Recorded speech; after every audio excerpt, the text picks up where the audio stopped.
Samantala sa Maynila naman po, itinanggi ni Manila Mayor Alfredo Lim na may kinalaman siya sa pambabato habang nagtatalumpati si Manila Vice Mayor Isko Moreno nito nakarang Sabado. Di bababa sa 2 sugatan sa insidente. Narito po report ni Trisha Sabra. Gabi ng Sabado sa Maria Clara Street sa Sampaloc, Maynila, nagtipon sa political rally ang mga taga-suporta ni na dating Pangulong Joseph Estrada at Manila Vice Mayor Isko Moreno. Nagtatalumpati si Moreno sa entablado nang bigla siyang mapatingin sa may gilid ng stage. Ayan ang sinasabi ko. Nakita ninyo? Oh.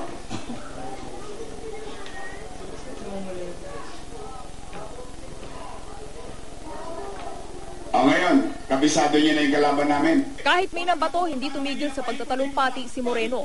Maya-maya,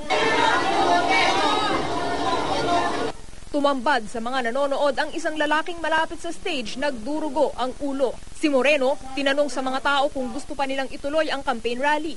Dito na pumasok ang kandidato sa pagka-mayor ng Maynila na si Estrada at ipinatigil ang campaign rally. Kwento ng isang nakasaksi, isinakay sa service ng mga kandidato ang mga nasaktan papunta sa ospital. Bigla pong may nambato ng kapirasong bato. Nasundan na naman po ito ng isang pagbato ng isang bote ng alak. Hindi naman po namin masabi kung saan nanggaling, saka kung sino yung gumawa ng eksena. Bukod sa lalaking tinamaan ng bote sa ulo, sugatan ng isang ginang matapos siyang mapatid sa kable at mauntog ng madapa sa takbuhan. Nangako sa Estrada na sasagutin nila ang pagpapagamot sa mga nasaktan.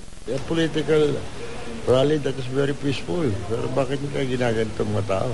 Mga innocent bystander, babae, matandang lalaki, tinamaan sa ulo. Kailangan mga bata namin gagawa sa amin ito. Naghain ng reklamo ang isa sa 2 nasaktan. Iniimbestigahan pa kung sino ang nambato sa rally. Giit naman ni Manila Mayor Alfredo Lim, wala silang kinalaman sa nangyaring pambabato. Makakatunggali ni Lim si ERAP sa darating na eleksyon. Ang kanyang running mate naman na si Lou Veloso ang makakalaban ni Moreno. Ayon kay Lim, gumagawa lang ng gulo si Estrada. Ayan nga ang hirap eh.